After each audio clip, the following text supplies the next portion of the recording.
going on at a brain level with gluten allergies now that there just really isn't a way to get a whole handle on.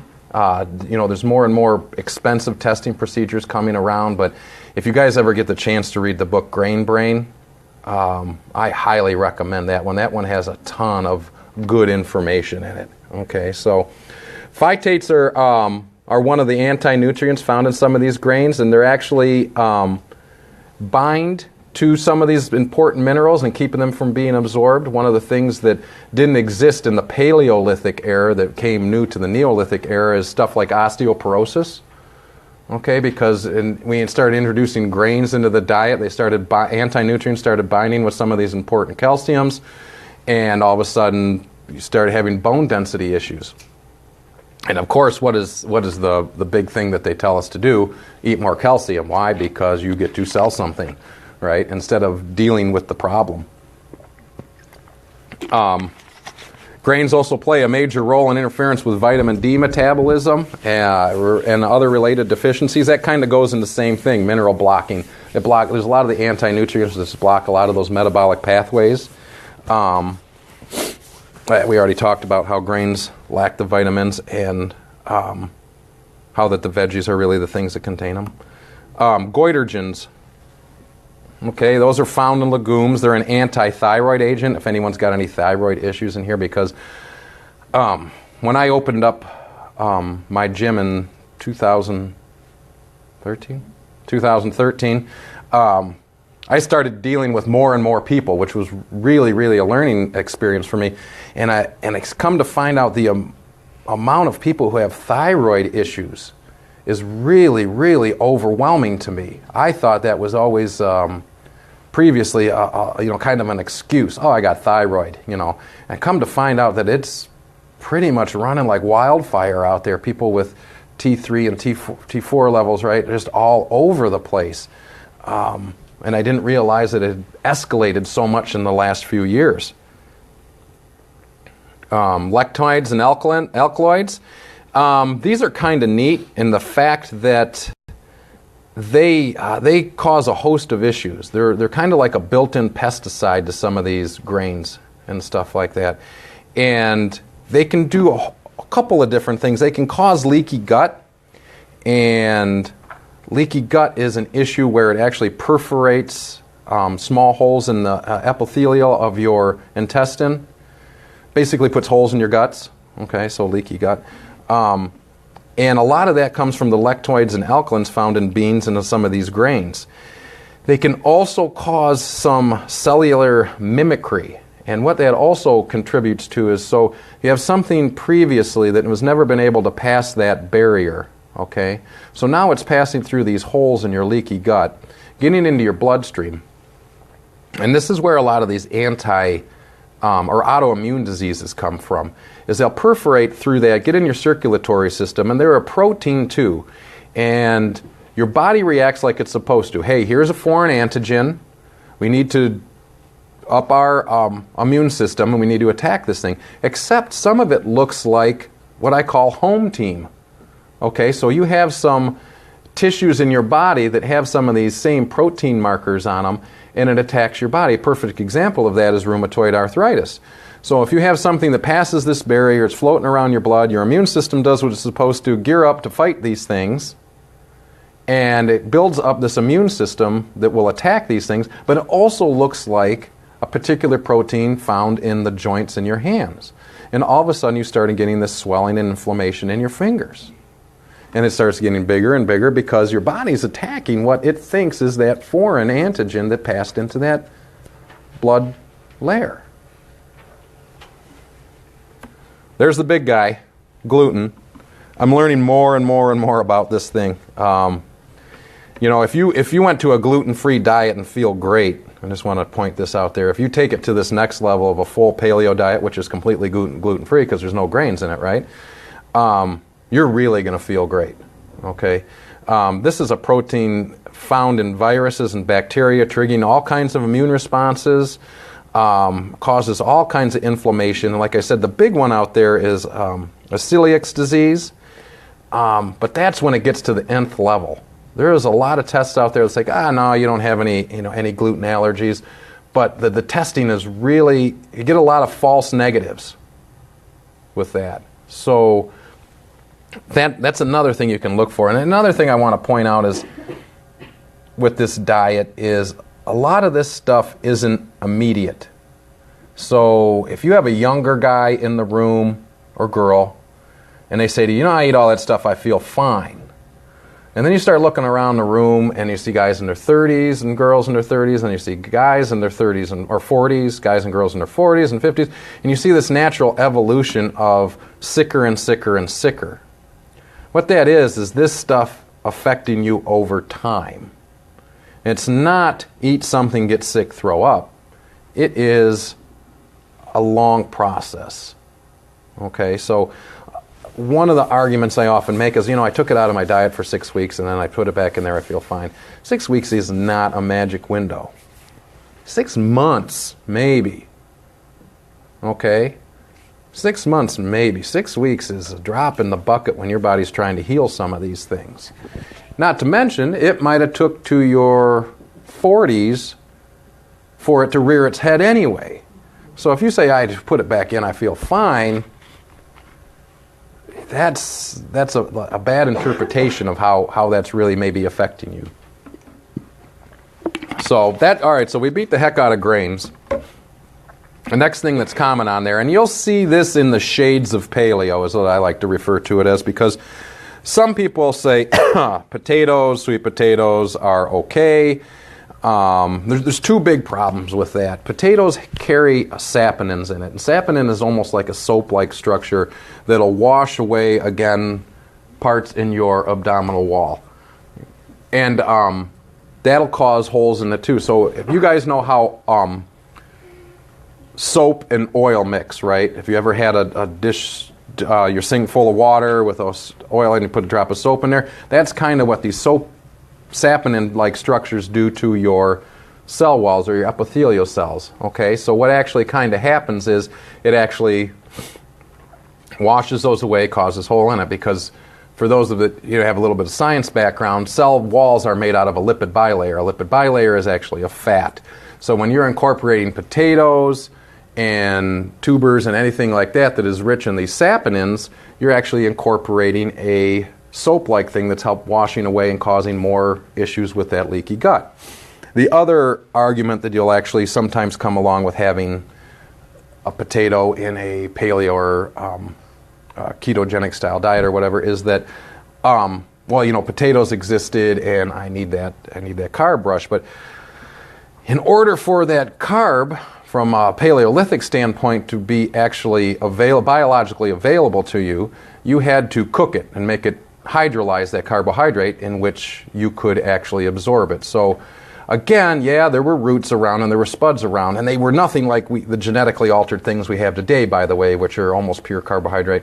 You would have had to cook them too to hydrolyze that carbohydrate to absorb them. In my humble opinion, they're off the list. There's too much issues with saponin. Everybody's guts at this point are pretty much beat up from all the chemicals, our environment, and the poor diet at this point anyway, so you're probably better off just leaving them out. So this is the other argument I get is, so where do I get my vitamins and carbohydrates from? Well, there's a perimeter of the store has this great section called the produce section. And it is very effective at getting those vitamins and carbohydrates that you may feel that you need to go about your day. Okay, so the next one, we said that there's no grains, no dairy in a Paleolithic style diet. And another argument I get is, cows were around, milk were around. Okay, so I'm going to paint that picture again. You're buck naked on the savannas of Africa with a rock and a stick. There is this herd of horned 2,000-pound animals out there, if not bigger, and you are going out there to get some milk. You don't have a bucket either. So that adds another level of intricacy to this scenario. You're going to run up to this herd of 2,000-pound animals with horns to suckle?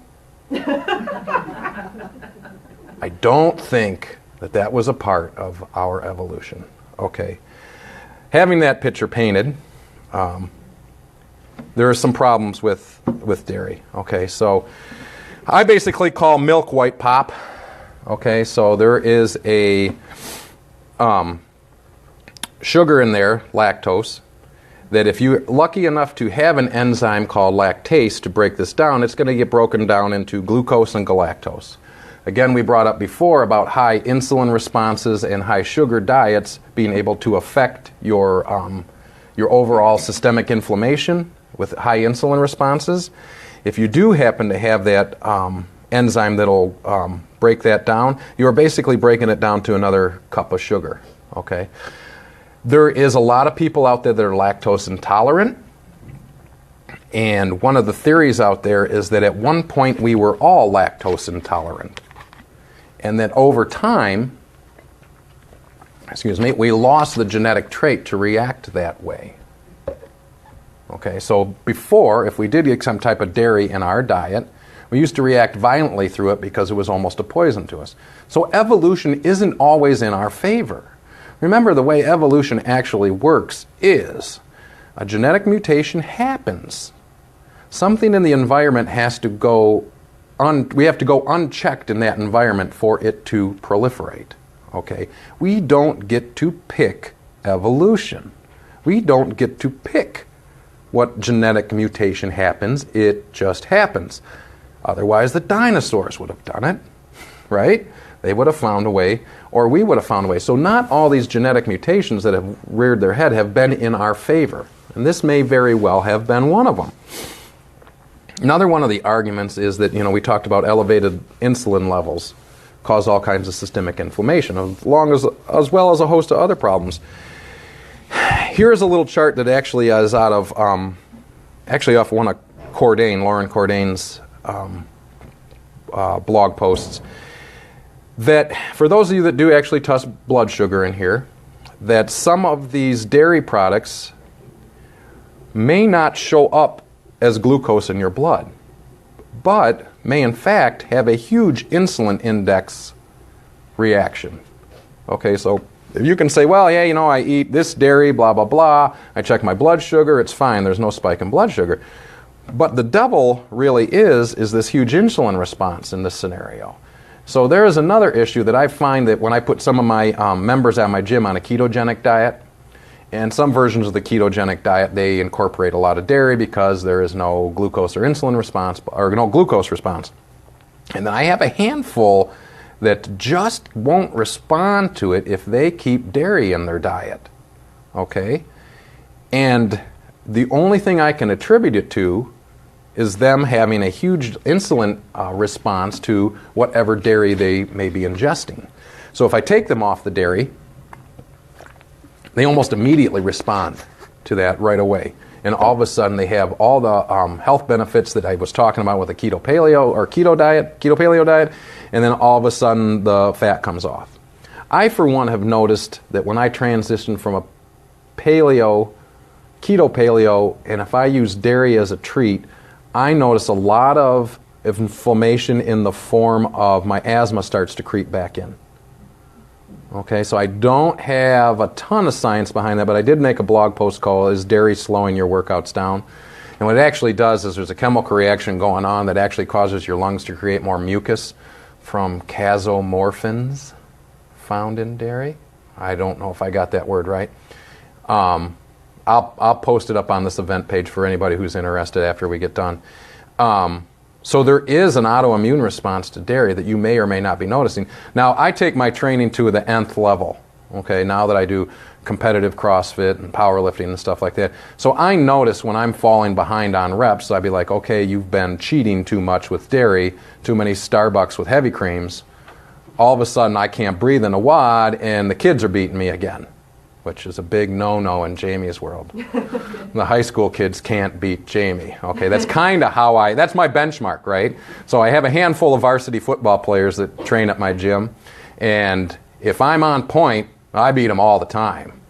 If I'm dragging and my diet's faltering, I fall behind, and all of a sudden they're laughing at me, and I can't have that. So, that's just, my ego But I do notice it, and I also notice a level of extra fluid around my waist, arms, and stuff like that too. So,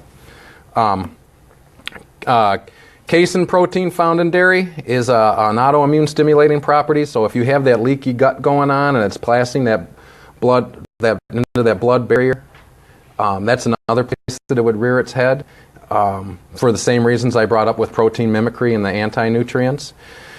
Growth hormone found in milk. So everybody knows what milk is, right? It's filtered blood, right? So when mama is getting ready to, mama cow or mama is getting ready to have a baby, your body starts filtering out all the best stuff of your blood. It'll take whatever it needs from you to make sure that that baby has premium stock. That includes antibodies, a handful of them. Not all of them, but a handful of them. Growth hormone. Because at what point in our existence do we need to grow the fastest to stay alive to survive, right? Kids grow up fast, right? Boom, boom, boom, boom. Baby cows have to grow up super fast, right? You know, predation and stuff like that. So it pulls in a lot of growth hormone. Back to that 2,000-pound animal scenario. So you're drinking filtered blood from a bovine, this great big huge animal, and you're getting bovine growth hormone now. And I don't mean added stuff. I mean, I'm talking just regular old natural dairy cow, pasture-raised, healthy, raw, organic, whatever. It's that cow's body is just doing what it's supposed to do, correct? Filter blood, make growth hormone, baby cow got to grow. And you're entering it into your system. You're adding an extra variable. Now you're already adding a bovine growth hormone to your system. And some of the places that they're currently theorizing this is causing a lot of issues is that if you're on the verge or fighting some type of cancer and you add additional growth hormone to that scenario, what are you really doing? Are you proliferating or promoting, that extra that cell division? So that's another area that they're really wondering if that, risk of tumor progression. Let's get going on. The argument that it's a good source of vitamin D. This is one of my favorites, right? Okay, so that's vitamin D is actually a hormone anyway. So if you do a little bit of the math, and the current recommendations I think is 2,000 IUs or international units, levels of suggested by some of the world top researchers on vitamin D, you'd have to drink about 28-ounce glasses of fortified whole milk to get to that 2,000 IUs, which is about 5,600 calories to get there. Okay, so vitamin D via the milk or ingestible resources may not be your best bet. As a matter of fact, really the best way to get it is sun exposure. And then a lot of the quick arguments you get right away is, well, what am I supposed to do in winter? Okay, back to the savannas of Africa, buck naked. They didn't live up here in Michigan. Snow and mosquitoes. They had sun exposure all day, every day. Okay? You get 13 other phytonutrients from that chemical reaction from that sun hitting your skin. Vitamin D is just one of them. And we're going to talk a little bit about vitamin deficiencies when we get near the end. And we're going to talk about supplementing with vitamins. That's one of the big things that I get. I'm not going to say that the majority of us aren't deficient in vitamin D or whatever, some of the main stuff. But don't blindly take this stuff either. I always highly recommend getting a nutrient evaluation done. There's a couple of places in Ann Arbor that do them. You can go online and research that bioenergy medical place over there off Stadium. They do them. And you can find out if you actually are deficient in stuff, because I had one lady come up to me, it's like, oh, yeah, I'm always, vitamin D, and she was a desk jockey, and her husband worked construction outside all day, every day. And I was like, well, that might be a perfect scenario for you to make sure he gets tested instead of just giving him added vitamin D, because he's outside all day. You're stuck behind fluorescent, lights and a computer screen all day. Things to think about. So, all right, so I gave you a little bit of, a lot of information, okay? So how do we know that that is in fact what we ate? How do we know that it was meats, fruits, vegetables, nuts, and seeds? How do we know that it wasn't just an all vegetable-based diet versus, the other argument, how do we know that it wasn't all just a meat-based diet? Other than the obvious, because, right, there was no cereal then, right? I mean, that kind of stuff kind of showed up within the last 100 and 150 years or so. Kellogg's and right here in Michigan and stuff like that. So how do we know that we didn't eat that